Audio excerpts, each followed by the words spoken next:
All right, guys. Once again, we are back again with the Third Eye Truth Theorem podcast. I am your host, James Gill. This is my co-host, Joe Hill. Oh, yeah. Gill and Hill together again.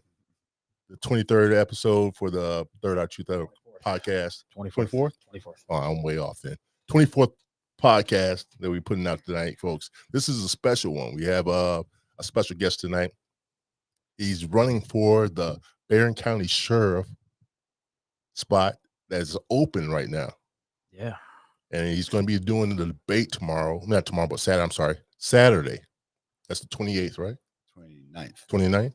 29th. So just want to get to know who Rick Berrien is. Beyond? Yeah, Berrien. Hey, I said it right. Sweet. I said it right. Yeah, I didn't butcher it. Welcome to the show, guys. Rick Berrien. All right. I got that right too, guys. All right. You did it right. Welcome to the show. Thank you. That's nice. How you doing today? Good. I'm glad you showed me. Actually, came on. I'm glad to be here. It's been a couple of times. Well, it's been a little bit since I've talked to you. The first time I talked to you, you came to me and asked me about it. I was like, "Yeah, I'll definitely do it." This is something that's special to me right here. Cool. Let's give us a little background on who you are, so the people know that in this area. Well, my wife's here behind me. She doesn't want to be on, but we've been married 36 years, got 10 kids. Yeah. I got a bachelor's degree in community service with a focus in family systems. I ran for county commissioner in 2014, and then I ran for sheriff in 2016. I didn't win either one of those, but so this is not your first time. No, this is not. No, it's not. The only thing I've been elected for is precinct delegate. Okay. I was a Republican precinct delegate. How many kids do you have? 10. Wow. Well, our daughter Angela has passed away, so we have 9. Sorry to hear that. Sorry to hear that. Yeah, But yeah, wow, thanks, still. Yeah, we had quite a household. Yeah, I can imagine. You work with Gabby. She's our Yes. one of our youngest. Not a law and order in there. Yeah, yeah, right. Definitely have to delegate. Our oldest is 36. Okay. Youngest are 18. You asked me why I got into to run for sheriff. Yeah, why are you running for sheriff? So when I was running for county commissioner, I ran into a woman named Cheryl, and she had been in the Berrien County jail, and I had people that had worked for me that had been in the jail, and I heard from them how bad it was, but those were men, and I'm like, well, if you weren't there, then you wouldn't be dealing with it, for whatever reason. But she's a female, and when she told me that, they take your clothes, they put you in a jumpsuit, make you sleep on cement. She had to sleep on cement for 12 days. And that's a long time. And it's, people are out, doubt you've been in there, but they pack people in there, 20, 25 people are like, right next to each other. And when she told me that, I'm like, well, that's terrible. People shouldn't be sleeping on cement. That the Geneva Convention says that's torture.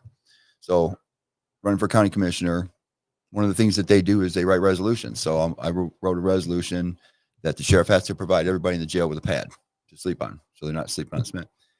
And we went through the rigmarole. They were getting ready to sign it, and that day, Paul came into the hearing that we were having, and he said no one was sleeping on cement. He gave everybody a pad, but he had literally gone out and bought all the pads that he could find, so that he could say that.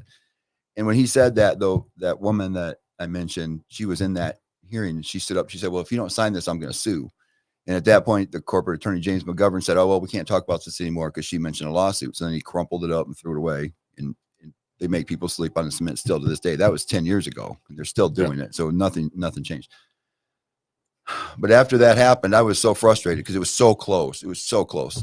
I went up to Paul afterwards, Paul Bailey, the sheriff at the time. I said, "Paul," I said, "you're torturing people in that jail." I said, "The Geneva Convention says making people sleep on a cement is torture."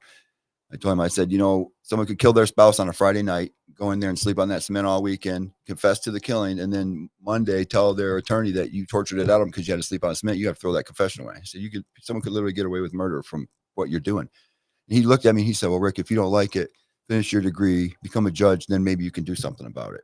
I'm like, "No, that would take too long, Paul. I'm just going to take your job instead." So that was at the point when I decided I was going to run for sheriff. But, I asked other people to run against him, and nobody would run against him. Everybody was all afraid to run against him because Bailey has a lot of power. He's got a lot of power. He's got a lot of power, and he'll tell people that. Yeah. So that was what got me started on that run. Was the fact that I couldn't I couldn't find anyone else that wanted to do it that would be willing to do it, and somebody had to, and the fact that he told me, well, if you don't like it, go become a judge, that's pretty arrogant. I mean, you should have thought about it. Yeah. Right. Stop making people sleep on the cement. Yeah. Ultimately is what it comes Right. down to. Yeah. Right. So, your policies, I've read a few of those. Actually, I've read a lot of those, and they're really interesting to me. I'm going to read off one here. Office of Constitutional Policy. Policing. I'm sorry. Yeah. I can't barely see it. Policing. Establishing a department to ensure policies align with constitutional principles. Right. Go into that for a little bit. So a lot of the things that are done don't align with the Constitution. For example, red flag laws. The red flag laws that they passed, they should have never passed.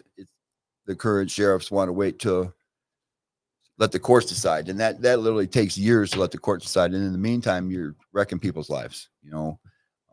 We had a case. I'm going to go back to that in a minute, but we had a case in Niles where a guy his daughter was going on Facebook and waving a gun around, and he went on there and said, "Oh, if you don't like it, come to my house." And he gave out an address and a phone number and stuff, and it turned into a big deal because she beat up a little kid on the bus. Okay. I don't know, you remember that story where they beat up that little kid? Okay, that turned into a big deal. She went on and waved a gun around. If there was ever going to be a case where you could talk about the red flag laws, it was that, because that guy went on Facebook. His daughter had a gun, wearing a mask, and that right there, you're not supposed to do that. But he also gave out a false address and a false phone number. So these people were going to someone else's house, and the people in Niles got all riled up and went by the house and were calling and stuff. And that wasn't even. It was like he pranked somebody. So if there was ever an instance where the courts could have decided that, then that's, in my opinion, that's a case that they could have used as a test case, but they didn't. They ignored it. And in the meantime, then we got bomb threats in the school and all that other stuff, and it kind of went away. But the teachers had to deal with a lot of crap because of that, So anyway, the Office of Constitutional Policing, the policies and procedures would have to go, and this has been done. Sheriff Luna did this in Los Angeles because they're having so many problems with the gangs within the police and all that. He said, we're not going to do anything that doesn't align with the Constitution. And the Office of Constitutional Policing would go over policies and procedures and make sure that they're within the confines of constitutional policing, not violating someone's rights, like making them sleep on cement in the jail. Now, I'll admit, I've been to jail before. Yeah. And the first time that I ever been in there in my life, there's about, I'll admit it, there was about 10 to 15 people in that jail. There's a lot of people in that jail. And in the in the drunk Sorry. tank, put it in the drunk tank. Yeah. And where everybody was at, I'll admit it. And there's about 15 to 20 people. And we didn't have any type of humanity. But my way of thinking on that would not be their torturing me. Yeah. But I would never thought of that. Yeah, okay. I never really thought of that. Yeah. Now, since you said it like that, I'm thinking to myself, damn, that is kind of like torture. Cement takes the heat out of your body. It literally draws the heat out. It makes it was cold. Everybody was cold. Everybody was cold. Yes. Everybody was bundled up like. Yeah. People get rolls of toilet paper and wrap themselves up with toilet paper. The one thing I do remember, this one guy comes walking in, and all of us were all, like he even said, a bunch of armadillos, because we're all sunk into our clothes, what we're wearing, and like that. So I never really thought about how that would be borderline torture.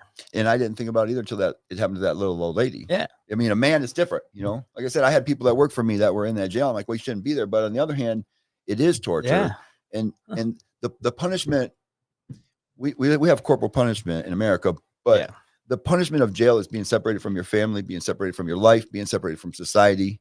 We put people in there to rehabilitate them. We don't put people in there it's a punishment being separated from your life, and granted, there's people that are probably going to spend their whole life in jail, but there's other people like you, for example, that were just there for some reason. And, we're supposed to rehabilitate people. We're not supposed to be torturing them. If the judge wanted someone to be tortured, they'd write that in the sentence. Yeah. I'll give you that. You think this has gone on way too long? Of course you do. Absolutely. Yeah. So, I'm sorry. Go ahead. Well, like I said, in America, we're not supposed to torture people. We have a justice system. It's based on rehabilitation and bringing people back into society so that we're all functioning members of society and not just taking your anger out on someone. And when I have to read lawsuits, civil rights violations of people that are in that jail, and I've read so many of them that it's just unbelievable. And I have to feel sorry for people who are real criminals, real criminals. It's, I don't want to feel sorry. I don't want to have to do that. But on the other hand, that's something that a sheriff has to do because they're in charge of the jail. So you still have to be humane to, Now, and instead of reading one more policy, I just like to know, because part of the fans do too, you have no background on as far as being a police officer. As being a police officer. No, when I was going to school, I was going to school to be a lawyer. That was my degree. So I studied law, and I studied. So the law and everything else. You're not some common construction worker that. Well, I am a construction worker, but good call, Joe. Right. That's what I was actually a floor cover and installer my whole life. So I've been self-employed my entire career. That's kind of cool. I mean, but you're a common person that does its job now. What you do now you said you're a commission. Well, I ran for county commissioner. I didn't win. No. But you still ran. You're still doing stuff. You're still learning and everything else. Yeah. Now you're doing this and you're running, and you have no. Actually, I think that's awesome. I always thought that was awesome, running for a sheriff and not having. Well, I know how it works. I know what you're supposed to do. I've studied this stuff for a long time. But but you're studying and everything else, and you have that law background, right? As going into the law, but it's just, I think this is awesome, and I want to return the office back to serving the people. That's what it should be. That's the way it should be. That's why it's an elected office. Everybody else that's wearing a uniform works for the county, but the sheriff works for the people. Yep. So I give you that. Yep. All right, another one. Budget transparency policy. So the last I looked, the budget for the sheriff's department was about $12.5 million. Okay. And then there's other stuff, grants and stuff that comes in too. And I think as a taxpayer, I want to know where that money's being spent. That's the way I look at it is, and I think that it should be that way for all of the government bodies, not just the sheriff. I think that the county should have their budget on there. Everybody should have their budget on there. We have, open to the public. Absolutely. So we can do it real time. Yeah. Once it's set up, they can just put it in there. It's like, how much did they spend today? We can go and look, and we should be able to, because they're spending money like drunken sailors. Yeah. They're spending money that is coming from 30 years in the future, so yeah.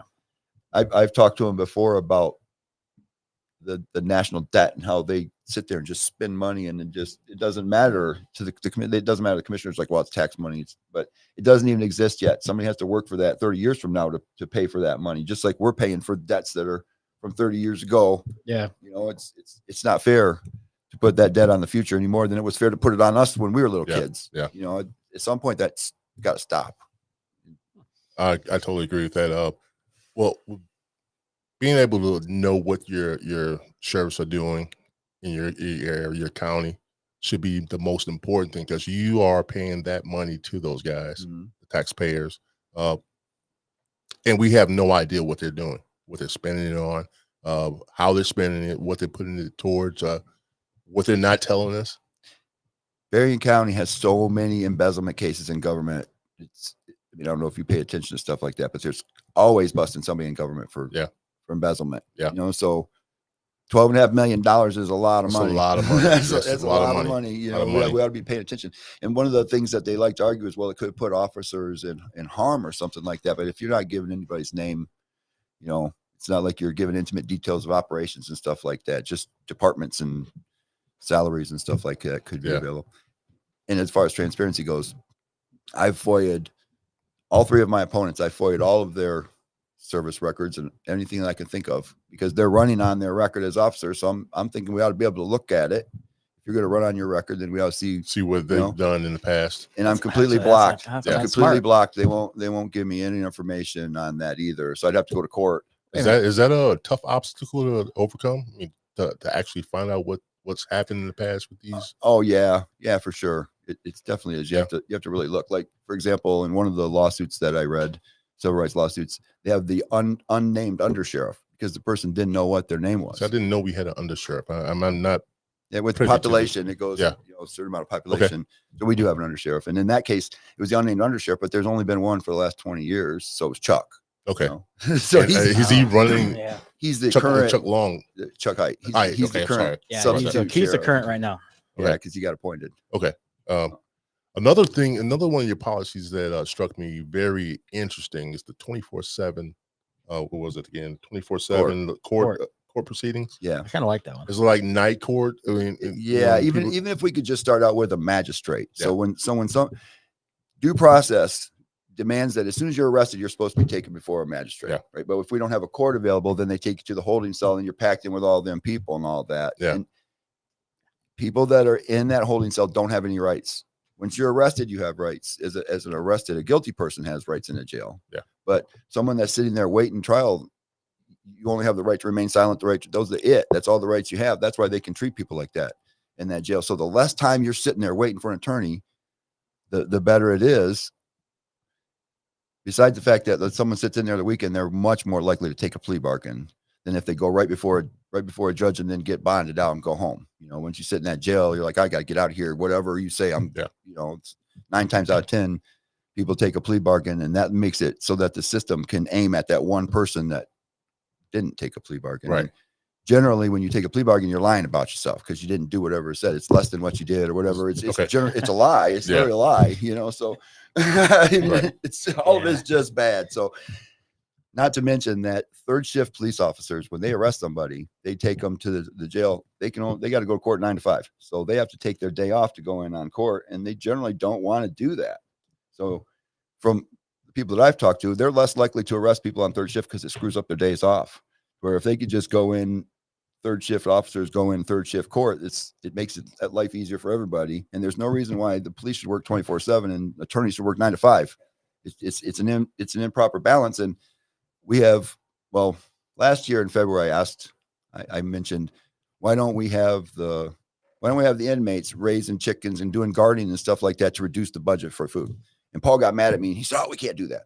And then Chuck was a little more informative to me. And he said, the problem is 2/3 of the people that are in the jail are awaiting trial, and you can't turn them into trustees because they're not guilty yet. And then the ones that are already trustees, there's only so many of them you can trust. So there's just not enough people available to do that. As we explained it to me. It's like, it's a good idea, but we just don't have enough people available. So we don't have the trustees anymore. We don't. Yeah, they do. We still have trustees. I haven't seen them out. That's why because there's not many. Because 2/3 of the people in that jail are still waiting trial. So you can't be a trustee. Unless you're convicted. It does take a long time for that trial.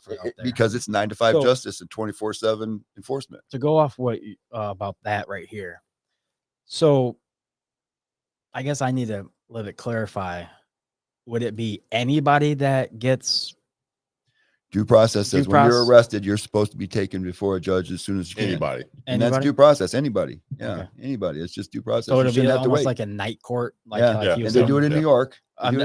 Here's my second question to that. Actually, I'll go with that one. Are there any other counties doing it? No, not in Michigan. There's none in Michigan. There's a lot of things in Michigan that are backwards that we need to get fixed.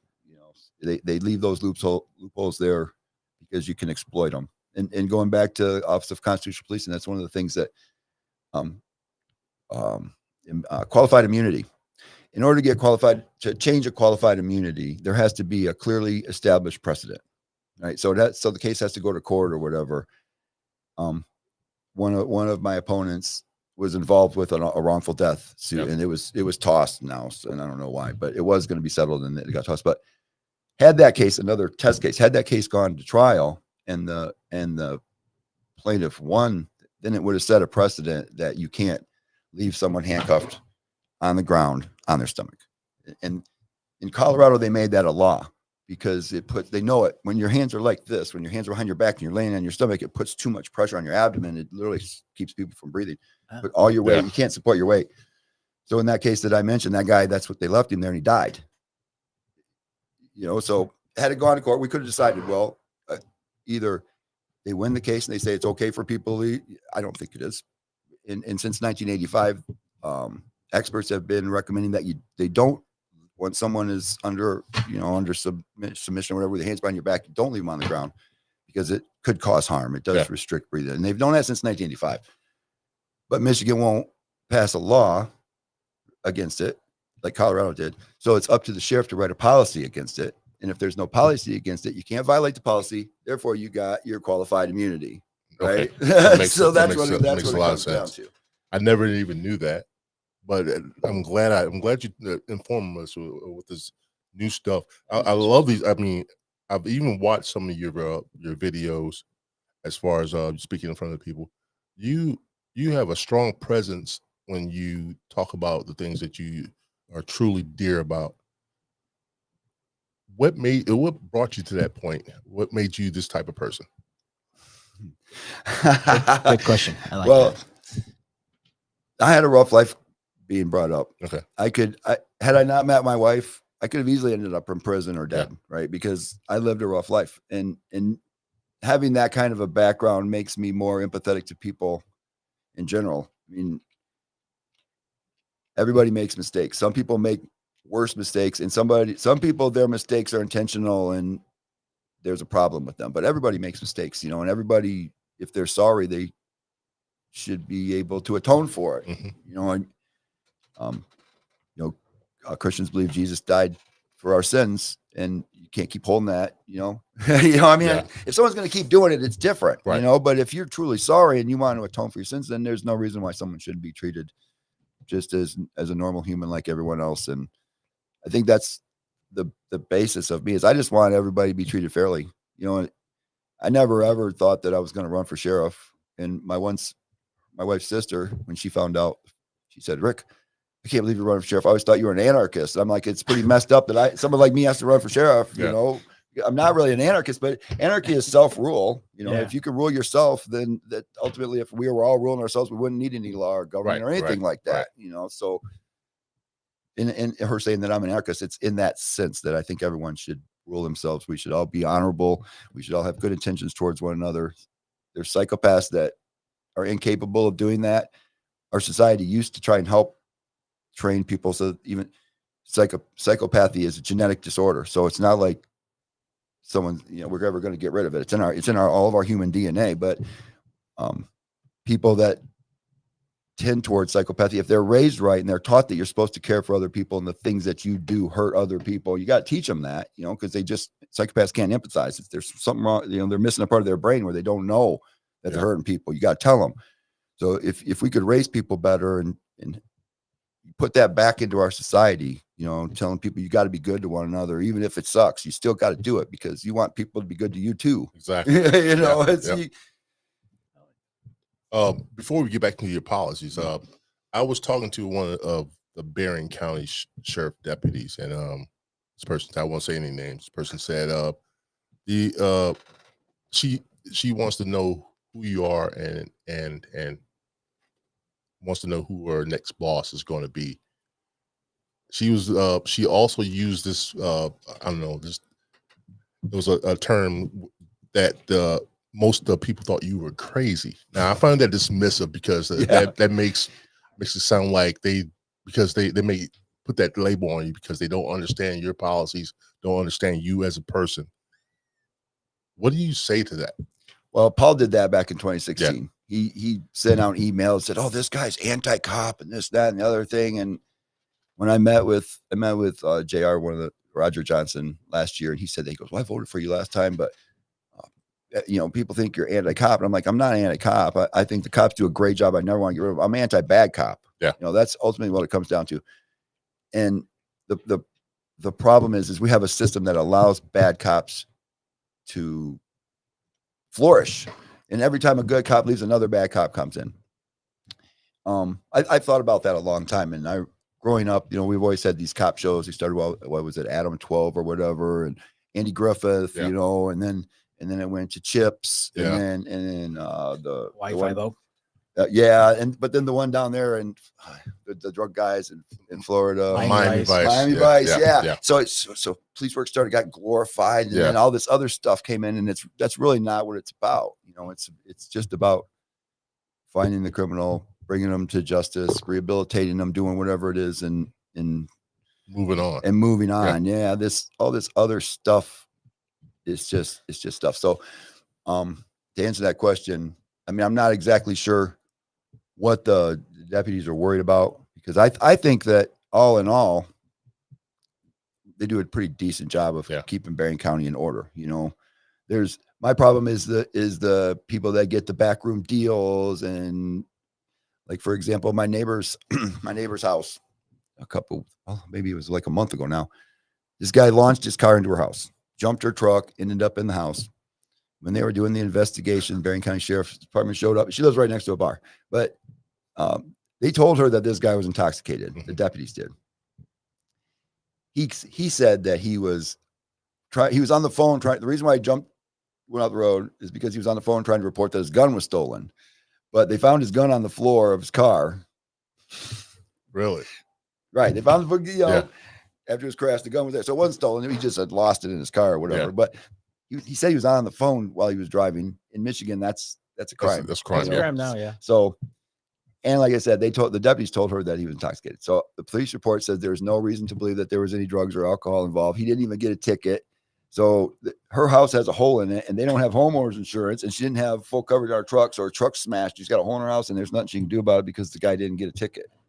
Well, she told me that he made a phone call to the sheriff's department in between being handcuffed to the gurney and getting to the hospital, and he ended up getting no ticket out of it. Really? Like nothing happened to him? Nothing. I got the police report, so it's not like she's lying. It says right on there, no reason to believe drugs or alcohol were involved, and that's just stupid. How do you get that? You know, any one of us, you launch your car into somebody's house, Going to jail. you're going to jail. Yeah. First, at least Going getting to jail. drug or alcohol tested. Oh yeah, definitely. At Without least. a doubt. Especially if you tell them I was on the phone because I was reporting my gun stolen, but the gun's on the floor. That's irresponsible gun ownership, and just on and on. But that also goes back to that story there. Shouldn't the hospital, even though still drug test them, isn't that still part of their routine, or is it only if it's ordered? Only if it's ordered. Yeah, it's a violation to just drug test. And the person that orders that is the person that it would have to be them. Yeah. Wow.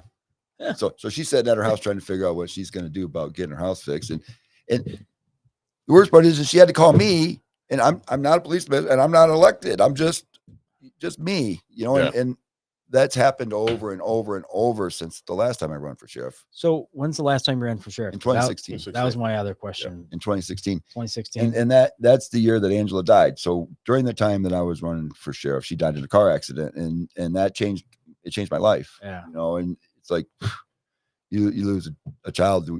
Yeah. It was tough to even come back and do this again this time because it's intense, and when you run against somebody that's got the kind of power that Paul does, and Chuck has just everything that Paul, he inherited everything that Paul falls had. right on his lap then. And those they bring a lot of things to bear that you would never imagine.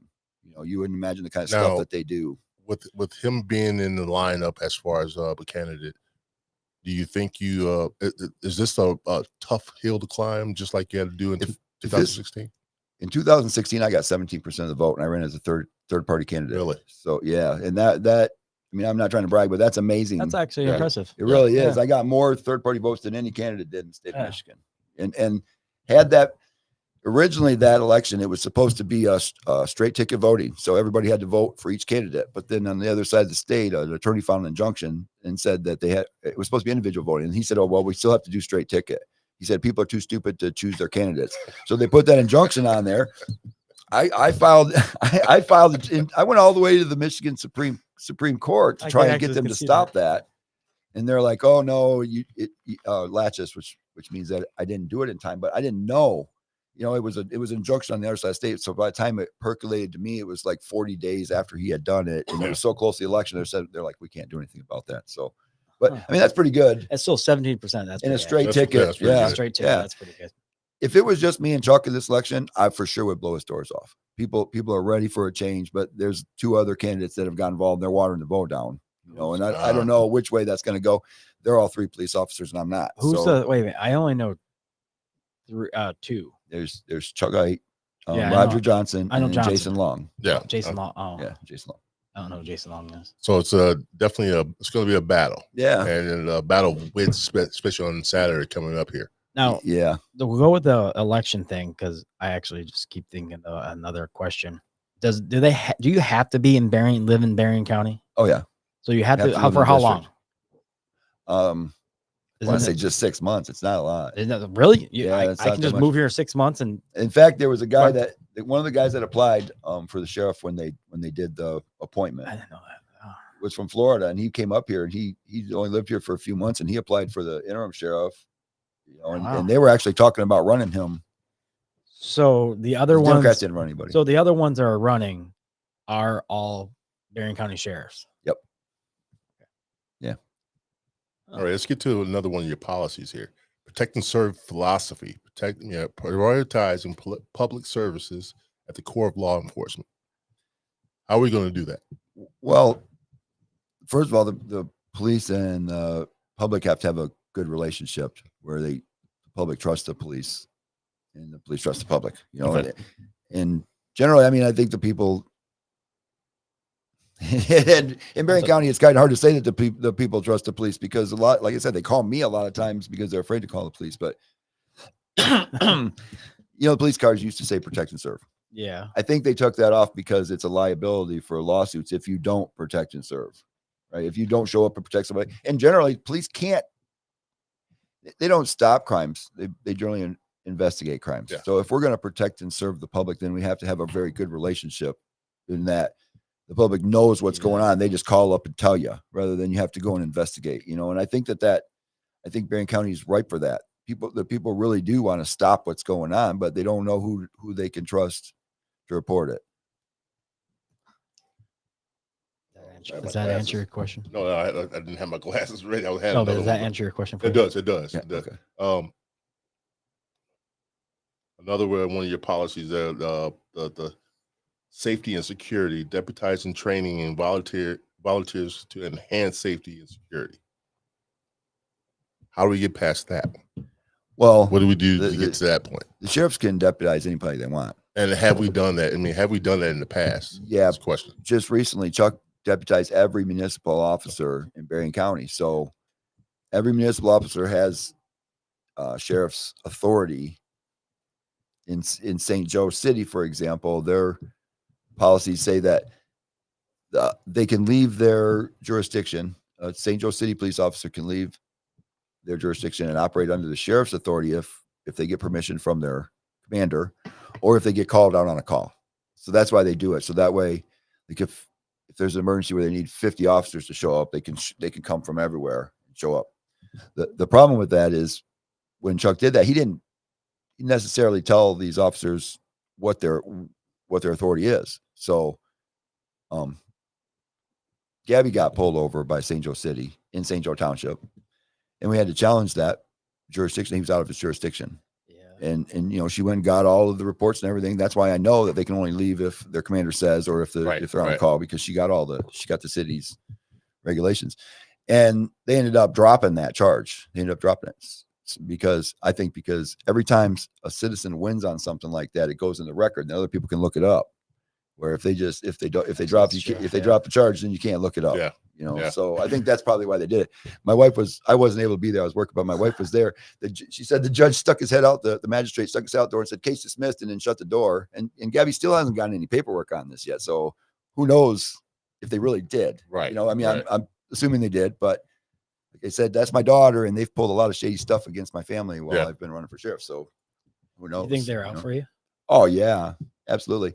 In 2015, when that means you're doing something right there. In 2015, I was investigating the road commission. The road commission doesn't exist anymore because I found so much crap that they were pulling and money that they were spending they shouldn't have been. They were resurfacing roads and all this stuff. But one of the commissioners, I can't think of his name right now, but he was on one of the county commissioners was a friend of mine, and this road commissioner was on the phone with her, and she added me to the call so I could hear what he was saying. And he told her, he goes, oh, it was Minks, Commissioner Minks, Road Commissioner Minks. He said, oh, that Berrien guy, he better watch his back. Bailey's out to get him too, and this and that. And I filed a report with the prosecutor on this. And I'd forgotten about that this even happened until the email that I had sent. I was looking at old emails and I saw it. I filed a case. That was in 2015. And within a year, my daughter was dead. Angela was dead. And there's a lot of shady stuff that happened with that. One of our friends investigated the accident report. He said that they lied on the accident report. Another guy that used to work for Berrien County Sheriff's Department told me that he was there, and he said that the tire tracks matched either one of the cruisers or one of their SUVs. He said they're the only two kind of car, they're cop car tracks that were chased her. She was on a road she never would have been on. Just on and on and on and on and on.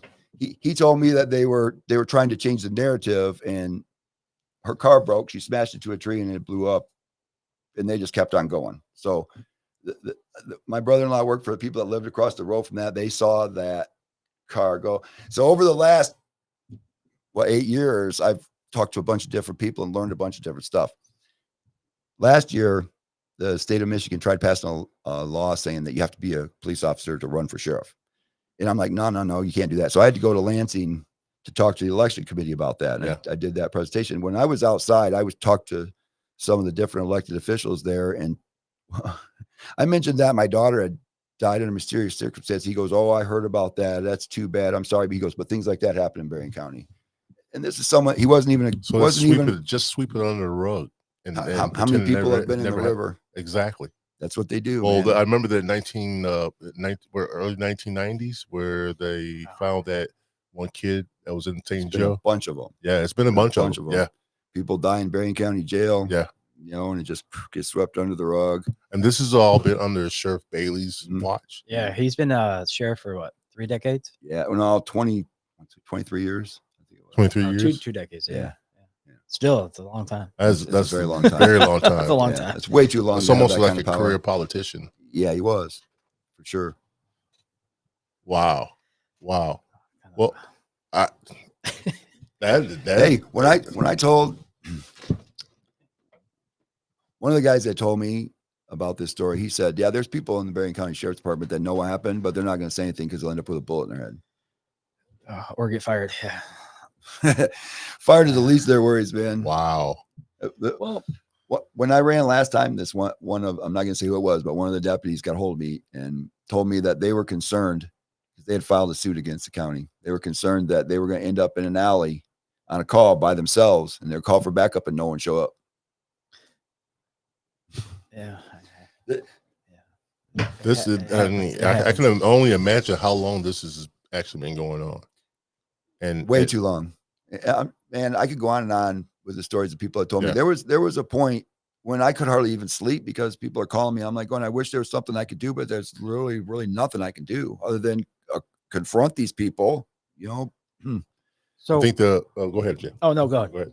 I was going to say, you think the people, I could tell the people have had enough of this and they want something different. You really think so? Yeah.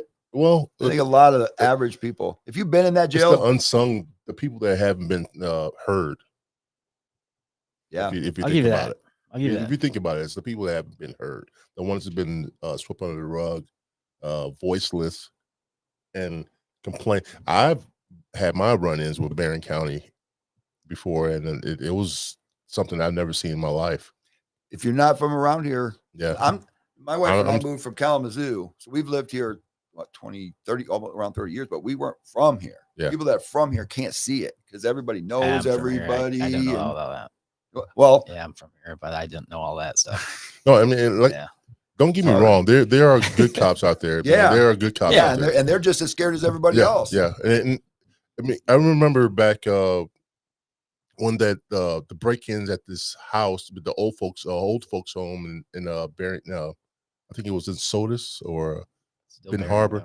It's still Berrien. It's still, well, I know it's in Berrien, but I'm saying it was in Sodus. Well, Sodus, yeah. That's what it was, right down the street from my old house. Yeah, and the cops were swarming all over the Pipestone, and I remember going home one night. Got pulled over in my driveway, and the cops explained what was going on. Somebody broke in. Somebody's been breaking into these old people's houses and stuff like that. And we're just doing a run, checking down the street. Down a little bit down the road, in the future, I was riding my bike. It was early in the morning. I was coming from the store, Myers, matter of fact.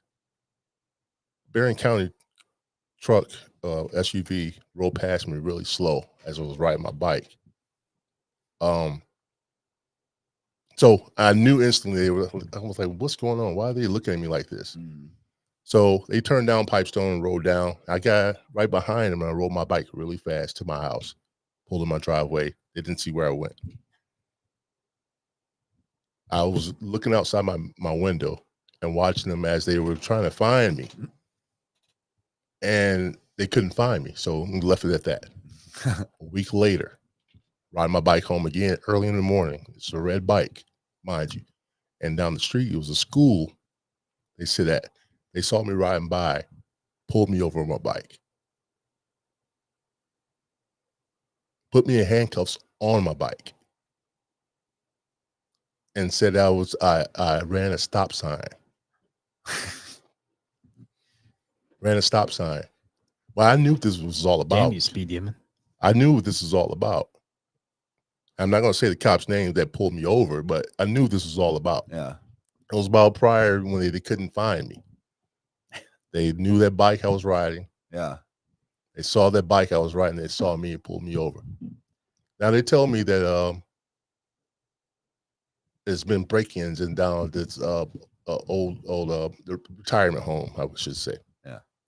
Tell me there's break-ins down there, and I knew about it. I told them I knew about this stuff. I've been pulled over already.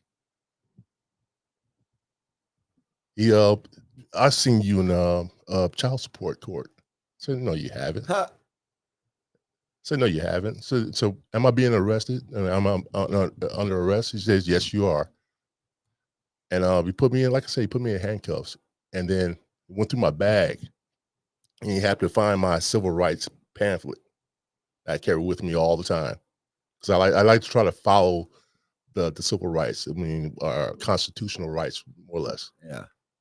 And he instantly zipped my bag back up as soon as he saw that. Huh. And so it was like a good cop, bad cop type of thing that was going on. And he well, if you want to file a report, you can call our sergeant. I was really upset about that. Yeah. I was really upset about that because this guy was seriously, and mind you, I'm 6'3", 250.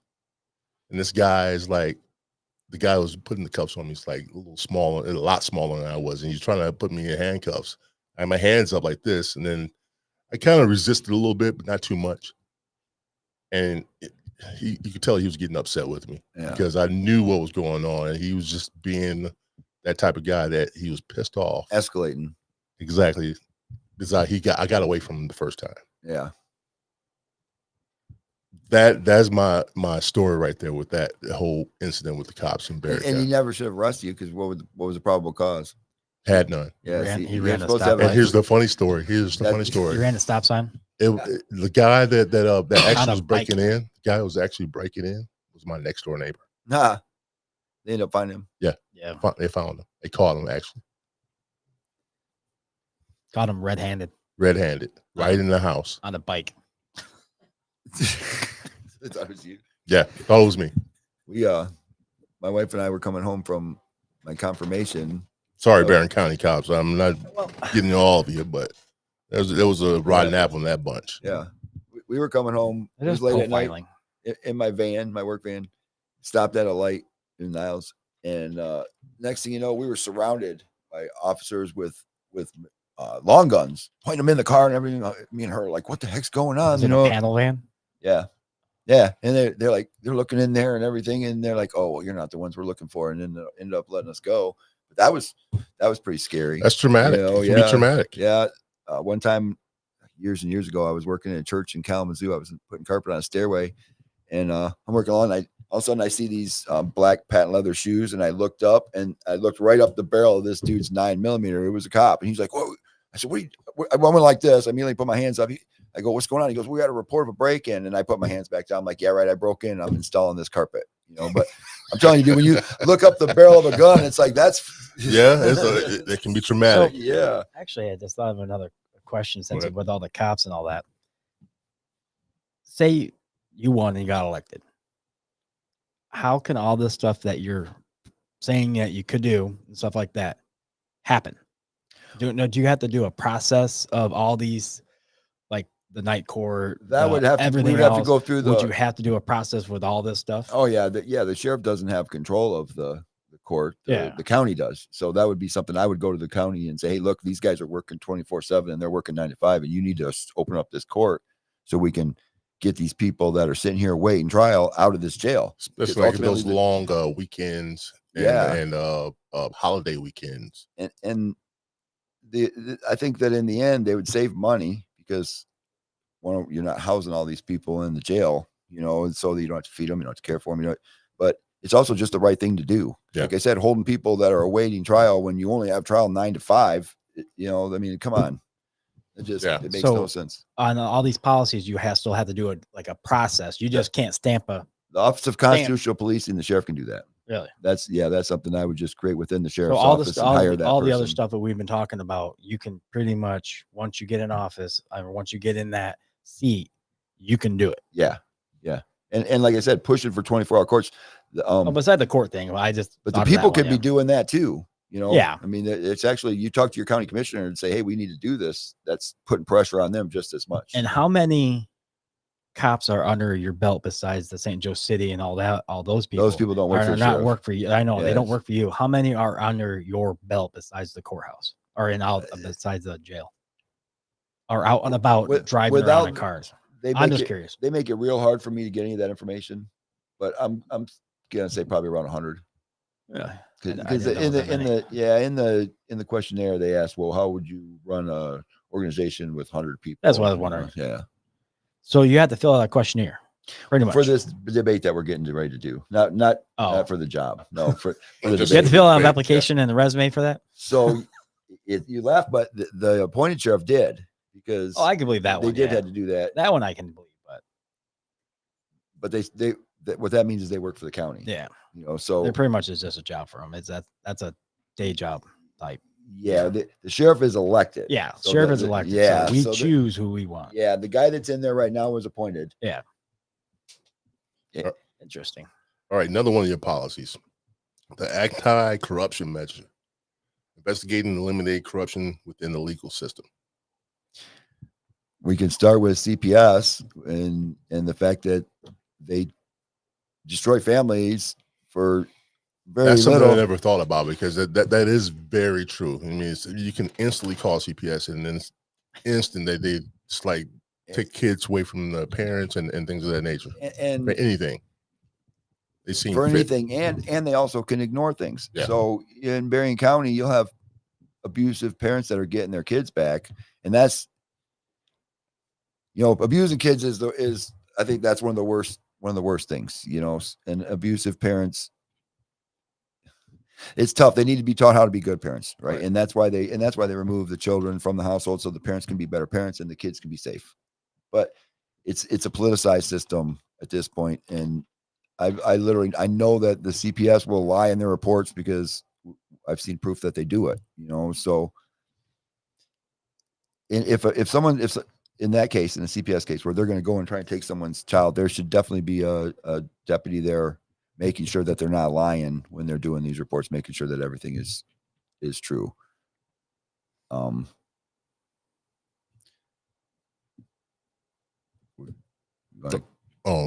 sorry. I thought you lost track of it. Yeah. Okay. A little bit. Yeah. Since I talking about CPS, we were talking about the. Hey, he is human. See, look at that, people. Look at that.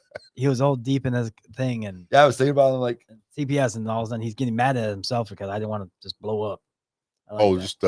Where was it? I forgot where I was at. Oh, crying out loud. Sorry, go. Let's go to another one then. It was investigate. We were talking about investigating corruption. Yeah, that's what we were talking about. Yeah. Yep. So I mentioned CPS. There's just as much corruption in the sheriff's department as there is in the CPS. I've having heard the stories that I've heard over the years.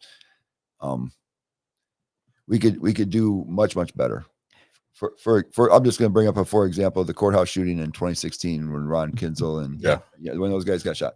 God bless their souls. Yeah, and that still to this day bothers me. And there's people that work there now that are still traumatized over that. And, yes, and what it comes down to is Paul Bailey had Deputy Atterbury in there, and Atterbury's father was a county commissioner, so he got to play a little fast and loose. He had a leather holster, and he was escorting a prisoner who the judge told him not even to bring him there, but prisoner transport protocol in the state of Michigan says that if you're going to transport a prisoner, there's two deputies, and the one deputy that's next to him has less than lethal force, and the other deputy is supposed to be 20 feet away with a gun, but the holsters that they have are supposed to be, you can only take a gun out if you put your thumb in there and pull it out. You know, it's a very specific holster that they're supposed to have. The day those guys were shot, Atterbury was right next to the guy. I've watched the video over and over. The first time Paul went on the news, he said he wasn't handcuffed. The second time he said that he was. But when you watch that video, it doesn't look like, if he was handcuffed, it was zip strips. Because at one point it was pretty loose. He was holding a gun. He was holding a gun to one of his victims' heads. And you can't do that if you're handcuffed. Right. He also should have been in belly chains. Like that. Right. So you can move that way. So all those things were Paul's failures.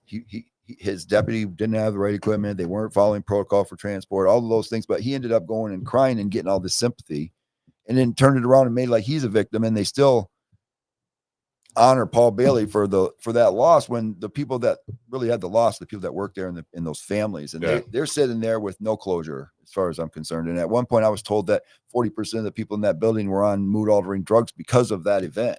You know, and that's insane. You know, they gave them 30 days counseling, and that's it. You know, after that event. Wow. You know, and they have to go back to work. That's true. So those are the things that I think Paul should have been charged. You know, I think he should have at least been charged with negligence in that case, some sort of way. Yeah, just because he's something. He should have been held accountable for the something. sheriff is accountable. The sheriff's responsible for the courthouse and the jail. That's the most secure building in the county. Yeah. And when I go through there, they make me go through a metal detector. Like, and every time I think, dude, the only person that's ever been killed in here was shot with a cop's gun. I don't know what you're, you know, that's what it comes down to. So if you are elected, what is your first course of action? First thing I got to do is go and get them to tell me all the stuff that's going on, because you know, from November to January, those are the 2 months that you got to get caught up on things. And and like I asked, hey, let me go do a jail tour. Oh, I'm not letting you do a jail tour. You know, they literally put walls in front of my face. You've never done a jail tour? No, they won't let me. Yeah, they won't let me do it.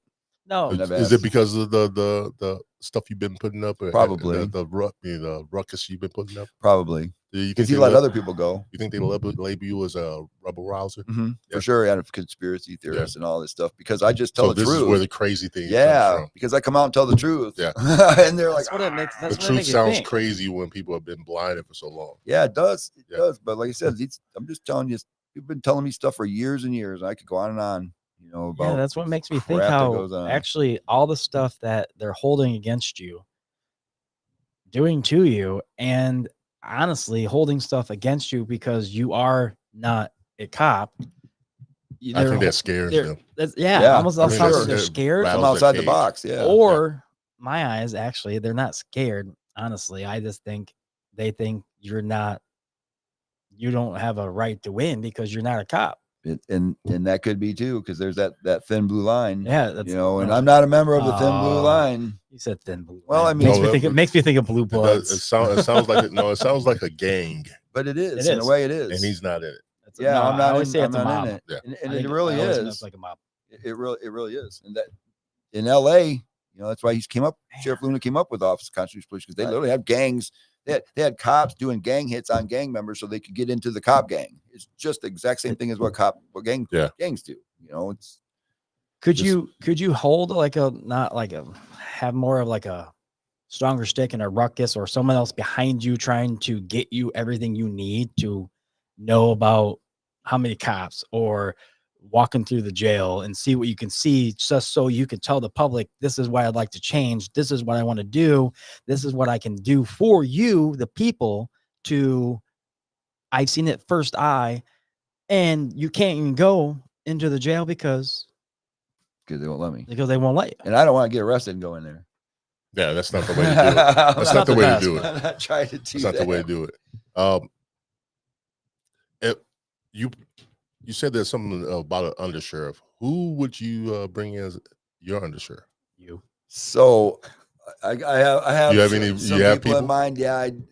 He's a former Berrien County sheriff. Yeah. The undersheriff is supposed to hold the sheriff accountable. Yeah. So when you have to have somebody you can trust, obviously, but it also has to be somebody that's going to tell you when you're screwing up. It can't be a yes man. Right. It has to be somebody that's going to say, can't be Barney Fife. Right. Well, True. Here's true. the keys. But- It's okay. I'm not an ass kisser, Yeah. and I don't like ass kissers, so I wouldn't want somebody like that. And, Yeah. and I tell my friends and everything, hey man, if you think that this power is going to my head and stuff, you need to come up Let and you let know. me know, Right, because right. I don't ever want to be that. Yeah. I You don't think the ever power wanna would be go to that. your head? I don't think so. I mean, but I'm not gonna lie. You know, I've never been in that kind of a position. I don't think that it could. But if it did, I definitely want somebody to say, hey, So you're check, put you in yeah, check. you're Right. acting out or whatever. Yeah. You know, because I mean, you know, At least you have somebody that was a cop that was under. It's gonna be your under. yeah. But And- that's kind of cool. I give you credit. well, because like I said, they run the everyday operations, you know, of the sheriff's department. And Chuck's been under sheriff for 20 something years, you know, and Paul's been the guy that goes out and tosses baseballs and stuff. And Chuck's the guy that does whatever, pretty much. whatever he's doing. You're the limelight. You know?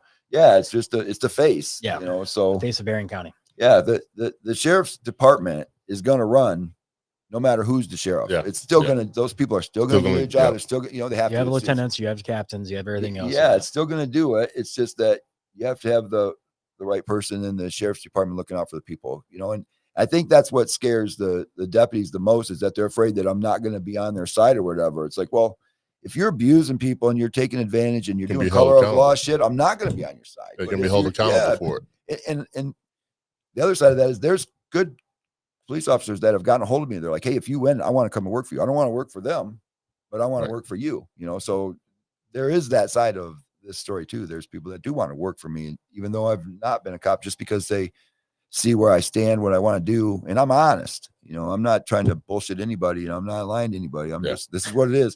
If some of those other guys would pick up on this stuff that I'm talking about, I'd be happy, you know, but they won't even address any of these things. So For not knowing that you ran before, because yes, I did vote, but I just kept on filling in boxes. No offense.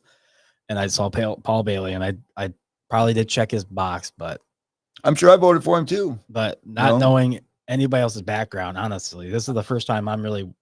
Not that- Involved in something like that. I'm trying to get right? more involved in the. Yeah. Everybody the really sheriff should. right now. I am actually looking more into it, but I didn't know there's more than just the three that I knew about. Didn't So- know there was a fourth. You guys asked me about getting into politics. So I was going to be a lawyer. I took all the political science classes LMC has, right? So there's like 5 or 6 of them. And one of my friends was also wanted to be a lawyer. So he was taking the same class. I didn't know him. You know, we became friends in class. We were in one of these, it was a policy class, I think it was. We were talking about policies or whatever. And I was complaining, going on and on and on. He said, Rick, have you ever run for office? And I go, no. And he goes, then shut up. I said, what do you mean? He goes, I'm sick of listening to you, bitch. If you're not willing to do something about it, then shut up. Yeah. I'm like, dang, dude, you're right. So then I'm like, okay, well, I'm gonna run for something. So I ran for county commissioner. But he you know, it's like most of my life I was complaining.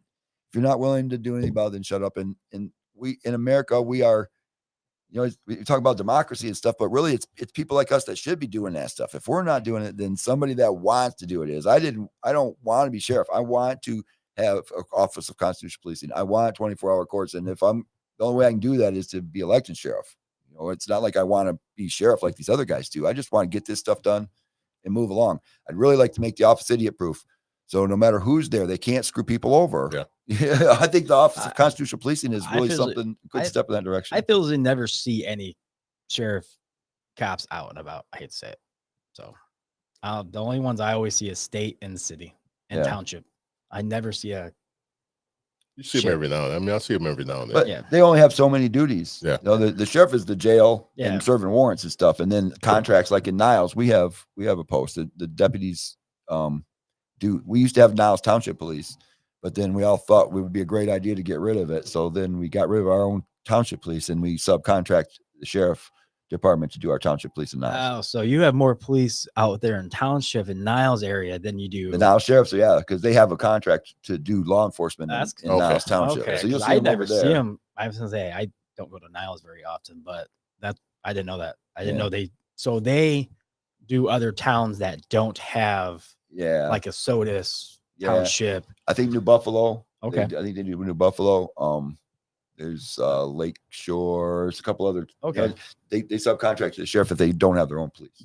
Oh, see, I didn't know that. That's kind of cool. All right, I'm gonna do a couple more topics here, more policies, and then a final question, okay, before we get off of here. Can I think of my final question? Sweet. What do you have a final question? I'm gonna have Okay, one. good. Yeah. I'm glad.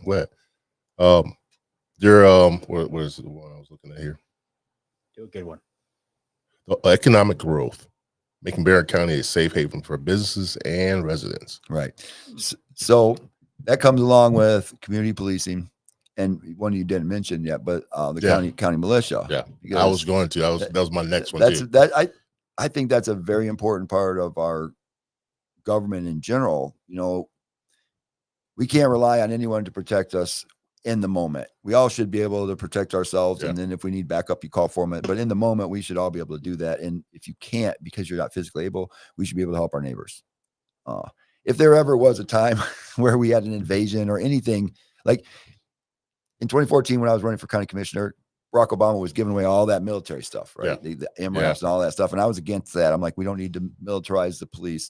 And one of the Jim Curran, he's still the county commissioner. He goes, well, we're preparing for any and all eventualities. I'm like, well, first of all, that's crazy. You can't prepare for everything, but you're preparing you. But how are you preparing us? Yes. We're all just sitting ducks. You guys got all this stuff and you're going to protect your families. But what are we supposed to do in the meantime? And it's stupid that we infrastructure, there's people that walk around and say we're this militia and that militia, and I've worked in their houses and I've seen people there's got a lot of guns, and there's groups, and that one guy that Tony hangs out up there, he's got a group of guys and everything, but they're only good for as long as their munitions last. You got to sleep sometime, you got to eat, you got to you have to have all of that other stuff that comes along with it. We don't have any of that. So again, we're just sitting ducks if there was ever any kind of an event where the people had to protect themselves. So I think that in Russia and China, they train the kids young to do that stuff. And we used to, we used to be a country like that. John Kennedy, he was all about being fit and all that stuff. And we've gotten away from that a lot. And so I think that that's something that we can do to make everybody more safe and secure. But beyond that, I've said that there's people that want to work for me as police. There's people that want to live in a community that I'm talking about making, that they want to, there's people that will move here. They're like, if you get elected, I'm moving there. So it's actually going to make economic growth by making people safer, secure, and happier and freer. Ultimately, we're supposed to be, my freedom ends where your begins. It's that simple. Your rights end where mine begin. That's the way it should be. And we've gotten away from that in a lot of ways. So I'm going to try and get back to it. Honor and integrity, restoring and upholding the values of honor and integrity in the sheriff's office. One of my big pet peeves in the legal system now is cops get to lie. And I don't think that anybody should lie, especially not cops, but prosecutors will actually let cops do that on the stand and investigations and everything else. It's one of the things that they get to do. So I would like to I would love to see perjury charged as a crime, whether it's a witness, whether it's a police officer, whoever.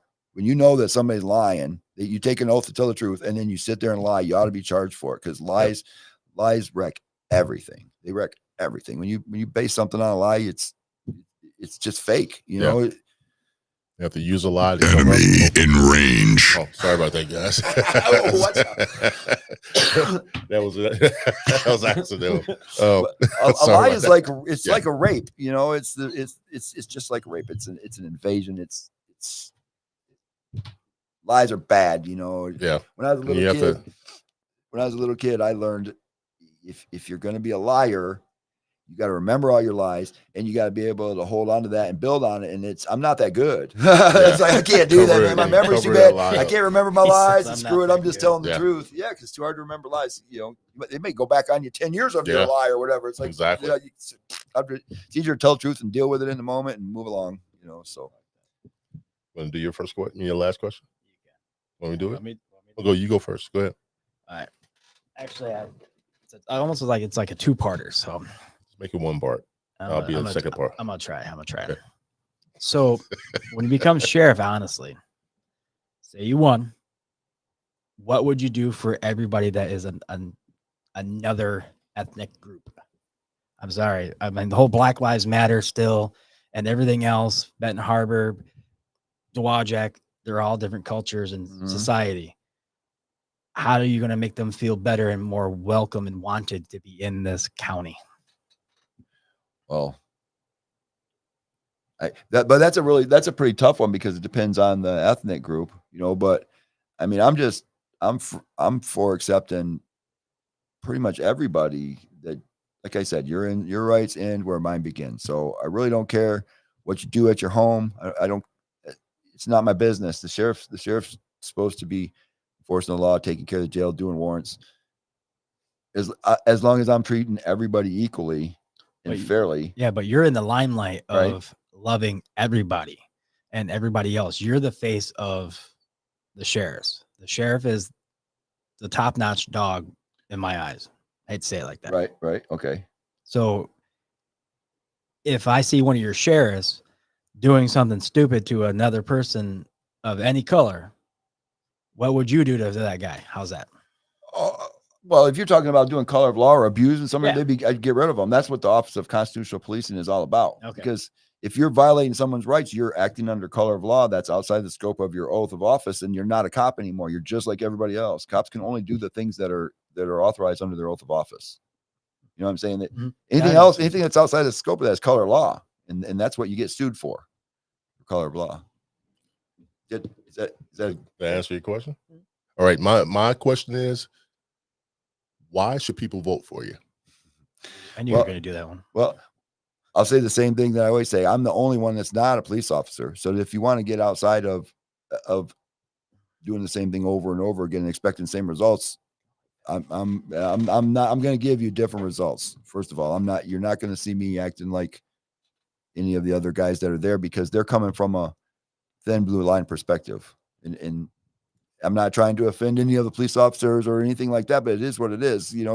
My loyalties are to the people, just like your loyalties are to the people you work with. My loyalties are to the people that I work for. So if you're screwing them over, if you're violating the rights, I'm not going to put up with that.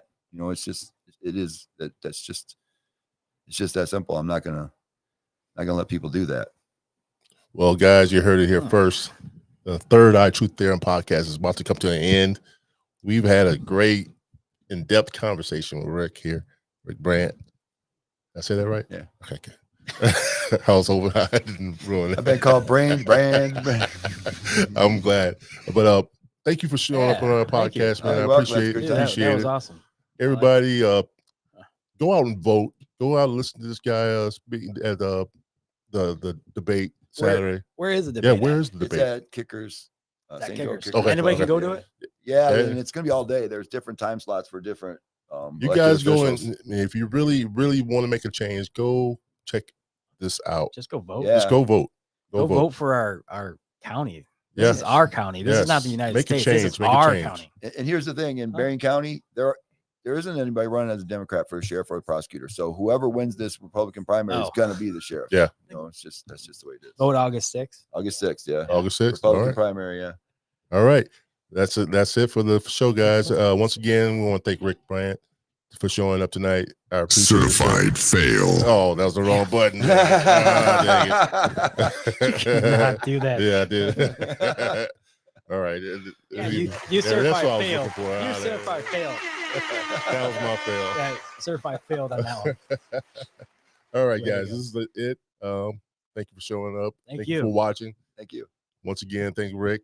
And go out and vote. I hope on August 6th we see you again. All right. Yes, sir. And please come back if you want. Yeah, I will anyway. Afterwards. All right. I like to hear your stories. All right. We are out of here, folks.